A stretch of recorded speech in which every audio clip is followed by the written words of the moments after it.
क्या आपने कभी सोचा है कि 1800 के दशक में शिक्षा कैसी होती थी? बंगाल के छोटे से गांव में 1820 में जन्मे ईश्वरचंद्र विद्यासागर ने यही सवाल खुद से किया। उस समय शिक्षा का मतलब था संस्कृत पढ़ना, वेदों का रटन, वही पुरानी विद्या। लेकिन विद्यासागर ने इसे बदलने की ठान ली। उन्होंने संस्कृत कॉलेज में साइंस और फिलॉसफी जैसे पश्चिमी विषय जोड़े। सोचिए, जैसे आज हम अंग्रेजी मीडियम स्कूल में मैथ्स और साइंस पढ़ते हैं, वैसा उस जमाने में सोचना भी क्रांतिकारी था। अब आप पूछ सकते हैं, इतना बड़ा बदलाव अकेले कैसे किया? तो जवाब है रैशनल थिंकिंग, यानी तर्क, बुद्धि और कंपैशन, यानी करुणा। उन्होंने शिक्षक ट्रेनिंग के लिए नॉर्मल स्कूल खोला ताकि पढ़ाने वालों की भी सोच बदले। तो आज जब हम एजुकेशन में इनोवेशन की बात करते हैं, उसकी नींव ईश्वरचंद्र विद्यासागर ने ही डाली थी। अब आप सोचिए, एक ऐसा समाज जहां लड़कियों के लिए स्कूल जाना नामुमकिन सा था, क्या ये सही था? विद्यासागर ने ऐसे समाज में 35 बालिका विद्यालय खोले। जी हाँ, 35। और सिर्फ यही नहीं, उन्होंने भारत के पहले स्थायी गर्ल्स स्कूल बैथ्यून स्कूल की स्थापना में भी मदद की।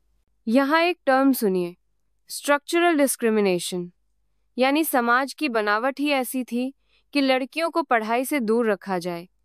और एक्सेस टू एजुकेशन, मतलब शिक्षा तक पहुंच सिर्फ अमीर या लड़कों तक सीमित थी। अब कई लोग कहते थे, औरतें पढ़ेंगी तो घर कैसे चलेगा? विद्यासागर ने ऐसे सवालों का उत्तर दिया शास्त्रों से, तर्क से और समाज के सामने उदाहरण रखकर। आज जब हम लड़कियों के लिए शिक्षा की बात करते हैं, तो उसके पीछे विद्यासागर जैसे लोगों की दूरदृष्टि और साहस छुपा है। चलिए अब बात करते हैं एक ऐसे मुद्दे की जिसने समाज को झकझोर दिया, विधवा पुनर्विवाह। सोचिए, जब एक महिला विधवा हो जाती थी, उसकी जिंदगी एकदम थम जाती थी। विद्यासागर ने न सिर्फ इसका विरोध किया, बल्कि हिंदू विधवा पुनर्विवाह अधिनियम 1856 को पारित करवाने में अहम भूमिका निभाई। स्क्रिप्चरल एविडेंस का सहारा लेकर उन्होंने दिखाया कि हिंदू धर्म में भी विधवा को दोबारा विवाह की इजाजत है।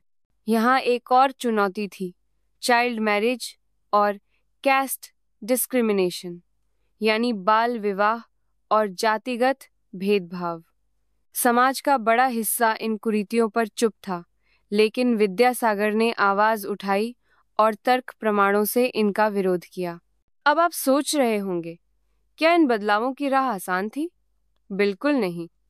समाज के कई हिस्सों ने उनका विरोध किया, पर उनका विजन और साहस अडिग रहा। तो जब भी हम सामाजिक न्याय, महिला अधिकार या शिक्षा की बातें करते हैं, विद्यासागर की विरासत को याद करना जरूरी है। उन्होंने दिखा दिया कि ज्ञान, तर्क और करुणा से समाज की सबसे मजबूत बेड़ियों को भी तोड़ा जा सकता है।